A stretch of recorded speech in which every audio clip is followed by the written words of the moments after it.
I believe the current Morimens event has officially turned on the casual filter. If you don't know how to handle it, it is extremely difficult and brain-numbing to deal with. But if you do know what to do, it's not that bad. For the event, all of the dungeon runs feature two things. Firstly, whenever you use a command card in battle, there is a chance that another card becomes frozen. I'm not really sure if there is a rhyme or reason behind when cards become frozen. It seems completely random to me, but even if it isn't, I don't need to know since I am the Gacha King, okay? Now once a card is frozen, you cannot play the card, it stays in your hand, and at the end of the turn, the card gives you 20 energy.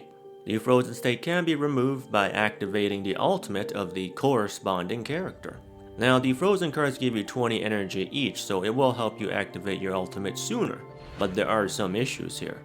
First, the card you want to use can be frozen mid-play, interrupting your play, and secondly, the final boss increases your energy cap over time. Normally you need 100 energy to use your ultimate, and I believe he adds 50 or so every 3 or so turns. So let us say you got 10 cards frozen with 2 to 3 cards per character, you're looking at plus 50-ish energy a turn. So now you got a maxed out hand with cards you can't use that don't discard at the end of the turn, and you won't get your ultimate up until a bit later if the cap is now at like 200. And even after using your ultimate, you still run the risk of your unfrozen cards being frozen immediately, so we have a bit of a problem here. The next feature of the dungeon is that you bring 30 or so expedition members on your journey through the mountains. However, they don't like you, so they add 5 suspicion cards to your deck every fight. Those cards stay in your hand until you use them, and if you don't use them, they increase the power of the enemy. But if you do use those cards, you lose expedition members. I recommend saving at least 10 expedition members before reaching the boss. The reason is that the more members you save, the better the buff you get before your final fight. The buff you get is a card that is added to your hand every turn, which increases your AP and increases your energy of a chosen character. And that energy increase is dependent on how many members you save. And when you use this suspicion, you can choose the number of expedition members to sacrifice to Cthulhu. I recommend sacrificing either 1 or 2. If you sacrifice 1, you draw 2 cards, gain 2 AP, and lose 10% max HP. If you sacrifice 2, you draw 2 cards, gain 2 AP, and all characters get 10 energy. You get 4 or 5 standard fights in the dungeon before the boss, so I recommend using Suspicion 1 to 3 times every fight, and use those cards near the start of the fight.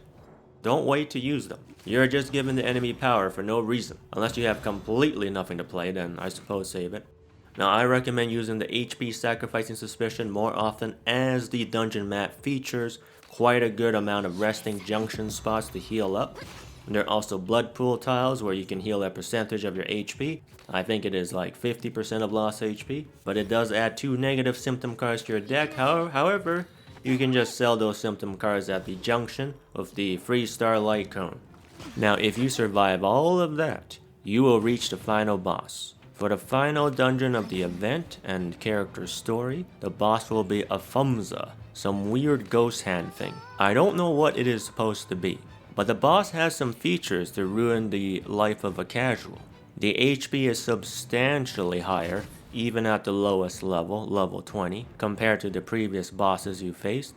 Now due to the increase in HP, you will more likely face situations where you cannot play anything, like everything is frozen. For example, in this screenshot, I have 8 out of 12 cards frozen. And not only that, the boss adds slow, which increases the AP cost of your cards by 1. I have 5 cards with slow, some with multiple stacks, and I only have enough AP to play a single card. And the boss also summons a bunch of minions, with a bunch of HP. And the boss is about to hit me for 300 damage. And this is me fighting him at level 30. Now, if you aren't familiar with the characters I'm using, this looks like a terrible position to be in. But if you are familiar, you'll know I'm actually in a very good spot, weirdly enough.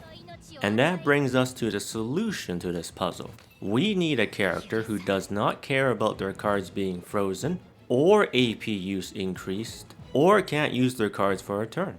And we have the perfect DPS for that. You don't need the featured character holet-catena for this fight. In fact, I'd say she's unsuitable. You want Liz the ballerina girl, the standard banner ultra character. So what does she do? Her ultimate discards all of her cards in your hand and activates their effects, and you draw one card for every 2 cards discarded. This means her cards being frozen is actually a good thing because it gives her energy to activate the ultimate. In fact, I end up in a situation where not enough of my cards are frozen to activate my ultimate. Now her main damage dealing card is called Green Flame, which deals damage and inflicts poison. Her main defensive card is Luring Light, which gives you a shield, and for every attack received, you add Green Flame to your hand. So before being hit multiple times, the boss does graciously have an attack that hits you like 10 times. You can use Luring Light to add a bunch of Green Flame to your hand and then smack the boss with it. And if you activate your Rouse, which you should, for every free attacks you make, you add a Green Flame to your hand, up to 3 per turn. So based on that, you shouldn't have an issue with adding a bunch of Green Flame to your hand to smack the boss with.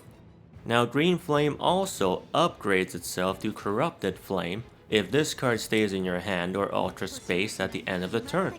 Corrupted Flame deals damage twice. Corrupted Flame also upgrades itself to Extinction Flame, which deals damage 3 times if you have her first dupe.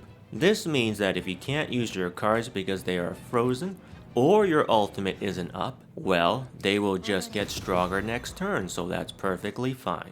And with the poison damage, once you have dealt enough damage, the boss will just kill itself. Like right here, the boss has 10k stacks of poison that he will receive every single turn and he cannot remove it. Liz is literally designed for this fight. Now anybody else you bring to the fight I think is pretty much up to you. For light cones, Merciful Nurture I'd recommend, as it gives you +2 hand size. And I'd also recommend the Light Cone Glutinous Fable, that adds strength and shield equal to the percentage of the HP you lose. And for her light cone, just put anything you have that saves poison in there. That should be fine.